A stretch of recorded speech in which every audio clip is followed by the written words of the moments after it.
So yesterday I made a video on the players who could potentially leave Sunderland this summer, and now I'm going to be making a video on the players who I think could actually make a name for themselves this season.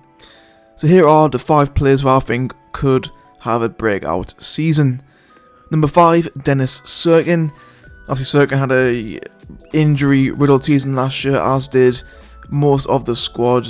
However, when he was fit, was playing, he was pretty damn good. Obviously brilliant defender. In League One, I didn't feel like he was at his best, but last year, he really came into his own. Defending was good for the most part. Obviously, did very well going forward, getting 4 goals last season. Obviously, his second goal against West Brom. Yes, his second goal against West Brom, being the pick of those. Just an unreal team goal and a brilliant finish from Serkin. He had a really good year last year. Again, just couldn't really get going because of injuries. Hopefully, he stays fit this year. Really does cement his spot left back, because really he's the only left back we've got. Who actually is a left back. Sorry, Elise or Huggins, but yeah, Serkin. This could be his year to really, really shine. Number 4, Pierre. It's fair to say when he first came in, Pierre was not the most popular player, so he didn't really show a lot in his early cameos. And then obviously that penalty against Hull, he gave win in the last second, definitely didn't help. But after that, something just seemed to switch on with him, and he was unbelievable for the last few games of the season. And ironic as it is now, after that whole debacle against Hull, his tackling is utterly superb. Honestly, I've never seen a player a long time in Sunderland whose tackling is as good as his is. Honestly, it's unreal. And he's probably I think going into the season probably will be first choice midfielder along with Dan Neil. Now, obviously, again, this will depend on the fitness of Corey Evans, whether or not he's going to be fully fit for the start of the season. But there's no reason why Ecuele can't start again. He had such a really good end last season. He deserves it really, and also he's got a hairband now, so that just automatically makes him fucking mint. Number 3, Jensen sealed. Now this is a pretty unknown one, because none of us really knew who this guy was until we signed him. Because it was one of those deals that was done very quietly. It was sort of like the Ecuele deal last year, where it sort of just happened straight away. Yeah, again, we just don't know anything about Jensen sealed, which is the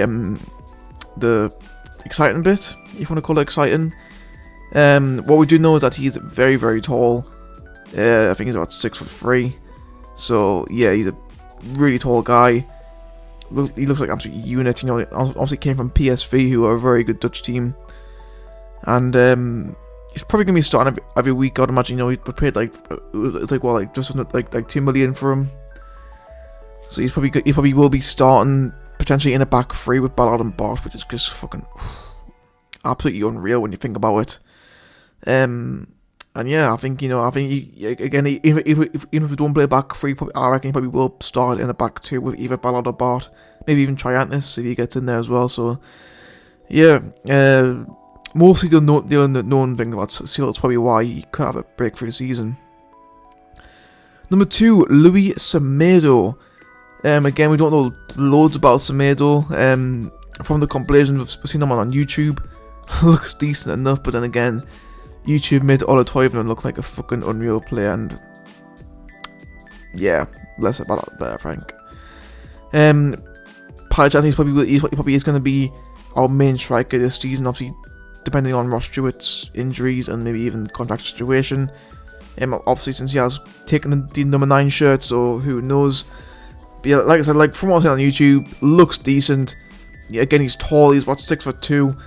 And like I said, he was a pretty consistent goal scorer with the Benfica B team, and Brighton were interested in. Now, obviously, our whole system format's pretty much a carbon copy of Brighton. So if they were looking at him, must be something about him. Must be. Finally, number 1, Jewison Burnett. Now, again, this could heavily depend on whether or not he's in Mowbray's plans this season, which I think he should be.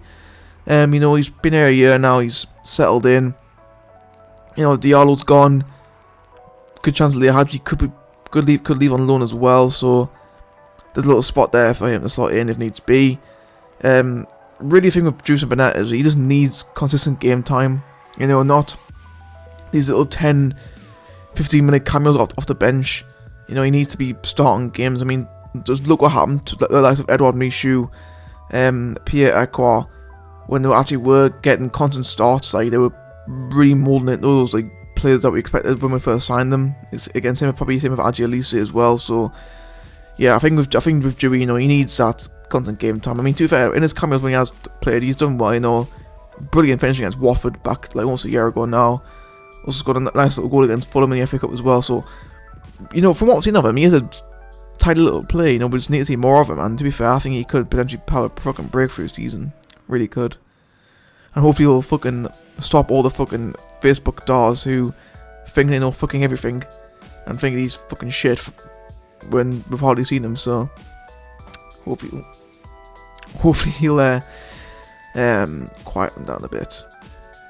But anyway, that's it for this video. A little bit of a short one, you know, just for just risk 5 players I think will have a good year.